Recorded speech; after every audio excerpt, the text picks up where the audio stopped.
క్రీస్తు వెలుగై ఉన్నాడు కాబట్టి రక్షించేసుకుంటాడండి. కానీ క్రీస్తు స్వరూపములో మార్చబడడమే ఒక సవాల్. క్రీస్తు స్వరూపంలో, క్రీస్తులో ఉన్నటువంటి లక్షణాలు మన జీవితంలోకి రావడమే ఒక పెద్ద ఛాలెంజ్ ప్రేమైన దేవుని వర్లారా. దీనికోసమేనండి మేము పోరాడుతుంది ప్రేమైన దేవుని వర్లారా. క్రీస్తులో ఉన్నటువంటి నీతి, క్రీస్తులో ఉన్నటువంటి యథార్థత, క్రీస్తులో ఉన్నటువంటి భక్తి, క్రీస్తులో ఉన్నటువంటి పరిశుద్ధత ఈరోజు మనందరిలో కూడా ఉదయించాలి ప్రేమైన దేవుని వర్లారా.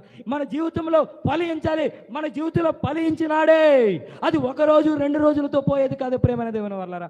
మన జీవితాంతం కూడా క్రీస్తు స్వరూపంలో మార్చబడేటట్టుగా, క్రీస్తులో ఎన్ని లక్షణాలు ఉన్నాయో అన్ని లక్షణాలు కూడా మన జీవితంలో ఉండాలి ప్రేమైన దేవుని వర్లారా. అందుకేనండి క్రీస్తులోకి వచ్చాం ప్రేమైన దేవుని వర్లారా.